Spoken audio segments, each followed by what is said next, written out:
Last international game for the year. I'm crying. I know you're crying too.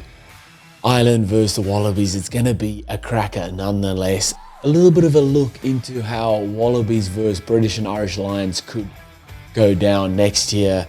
Wallabies haven't beaten Ireland since 2018. Wallabies haven't beaten Ireland at Lansdowne Road since 2013, I think it is. A lot to play for here. Both teams have been announced. Some exciting, some interesting calls in both squads. We're going to get into it all. As always, let me know in the comments what you guys think of the squads, the teams named. How do you see this game playing out? Let me know in the comments. Hit that subscribe if you haven't already. Let's get into it. All right, so I'll throw both teams up and we'll run through both sides quick. So for Ireland, Andrew Porter, Ronan Kelleher, Finlay Bealham, Joe McCarthy, James Ryan, Tide Byrne, Josh van der Fleer, Caelan Doris, captain. Then backline, Jamison Gibson Park, Sam Prendergast, Bundee Aki, Robbie Henshaw, and back three of James Lowe, Mac Hansen, and Hugo Keenan.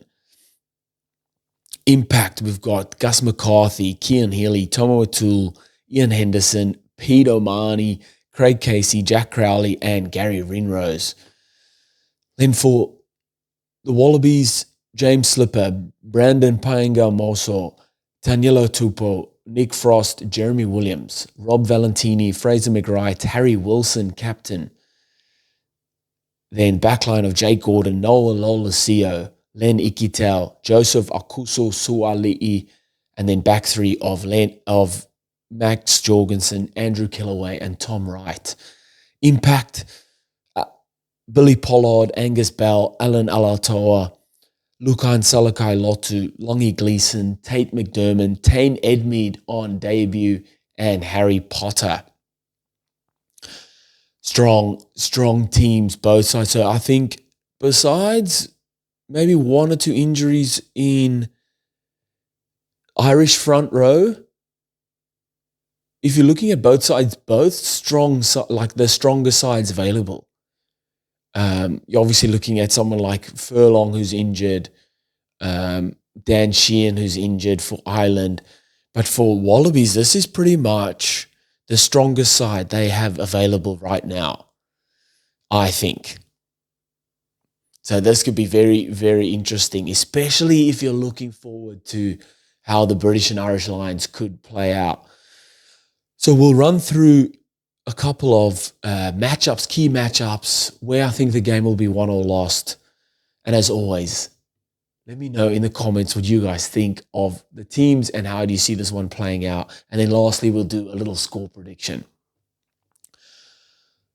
So up front, this is not necessarily a key matchup, but it's something interesting I've noticed with the Wallabies front row. So front row, they're starting with the big boppers, the big boys, and then they benched the guys who usually start, especially the props. If you're looking at someone like Angus Bell and Alan Alatoa, the energy these guys can bring on later in the game, that's huge. And then you look at Ireland's bench on the front row bench, Cian Healy, 37, 38, and then Tom O'Toole, not really that experienced at all. So it'll be interesting to see when these changes are made and then how much of an effect these guys will have, especially when it comes to scrum time, man. We've seen how important the scrum is for all games, all teams, and it'll be interesting to see how that plays out. My first big matchups is the back row. So for Ireland, we've got Tide Byrne, Josh van der Fleer, Caelan Doris, and for the Wallabies, we've got Rob Valentini, Fraser McWright, and Harry Wilson. This is, if you have to pick, right, Rob Valentini or Tide Byrne, I'm going Rob Valentini, okay? If you have to pick Fraser McWright or Josh van der Fleer, that's very tight. I know Irish fans are probably like, are you crazy? Fraser McWright is an absolute weapon, right? It probably depends what type of game you want to play, but they're very, very similar. If I have to pick right now or form, and how they could have, oh man, that is too hard. I'm going to go, holy, can you split them in the middle? I'm going to go Fraser McWright. So I'm going to go Rob Valentini, Fraser McWright, and then I'm going to go Caelan Doris as if I had to pick. And that's very hard. Like I could easily pick Josh Van der Fleer. So this is my first matchup. We've seen how well the Wallabies start, especially with their ball carries and how physical they are. And these guys will be leading the charge, especially Rob Valentini and Harry Wilson. When you look at workhorses and guys just getting through a ton of work, that's where I think Caelan Doris, Tide Burn, Josh Van der Fleer come in. Although they carry the ball very strongly as well, Ireland will be looking at these guys to just get through a ton of work, a ton of tackles, lots of rucks, and then carry the ball well as well. Defensively will be massive efforts from both of these guys or both of these sets of back rows. But we know what, man, Caelan Doris and Josh Van der Fleer, when it comes to making tackles, these guys can tackle. You look on the other side, Fraser McWright, he tops the tackle list whenever he plays, 15 tackles and up.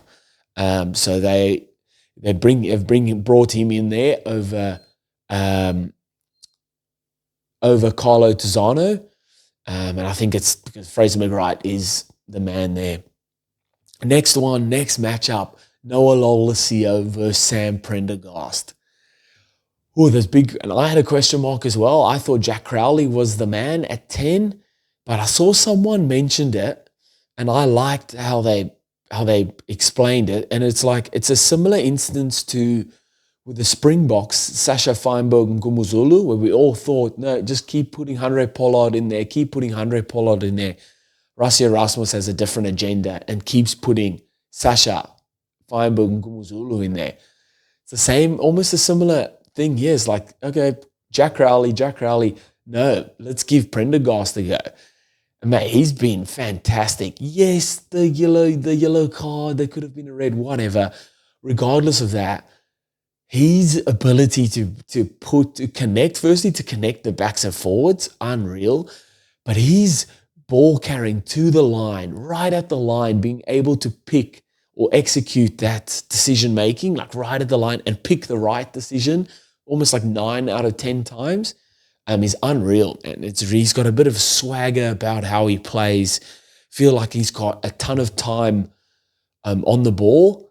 And that's what the good players, they usually do. It feels like they've got forever out there and they can just do what they like. And for him to be doing this in his second, third test, unreal. So it'd be very interesting. I'm excited to see how he goes. And then the centres, Len Ikitau, Suali'i versus Bundee Aki, Ringrose. Not Ringrose, Henshaw. Get your stuff right, mate. Get your things right. Get your facts right. Aki and Henshaw, both teams will be looking at these guys to front up physically, to get over the advantage line, to set that platform. And both of these sets of centres can do that. Miraculous turn of events for Suali'i. Went off injured. It looked like a broken wrist last week, but it wasn't. It must have just been a bit of nerve damage. He's good to go. And man, when beasts collide, only one can win, baby. That's going to be a lovely, lovely matchup. Where I think the game will be won or lost, obviously set piece is a huge part of the game. Scrums and lineouts. Lineouts being a massive attacking platform because your defensive line is so far back. Will we see guys like McCarthy, Ryan, Byrne disrupt Wallabies lineout? We saw how Scotland disrupted Wallabies lineout. It's definitely something Ireland will look to target. Wallabies have a very strong maul. Can Ireland disrupt their maul? Scotland did brilliantly at doing that. So that's a big point. Obviously, the contact area, we know what Wallabies do when they've got the ball in hand. They come around the corner and really strong, aggressive running into contact. But same can be said for Ireland when they've got ball in hand and they get that flow on. They've got their options. The forwards have got the short, the out the back, the inside. We know how skillful this whole forward pack is for Ireland, how well they connect with Sam Prendergast or their back line. And when they get that flow on, oh man, it's beautiful to watch. lovely for Ireland and for Irish fans, but a headache for the opponents. Man, and that's pretty much it. It's obviously a full 80 minutes, so who can play that full 80? When substitutes are made, how much will that impact the game? I think Ireland will be too strong at home. I'm going to say Ireland by 10. Ireland by 10. Let me know in the comments what you guys think. What's your score prediction? How's this game going to go? Hit that subscribe if you haven't already, and I'll see you next time. Bye.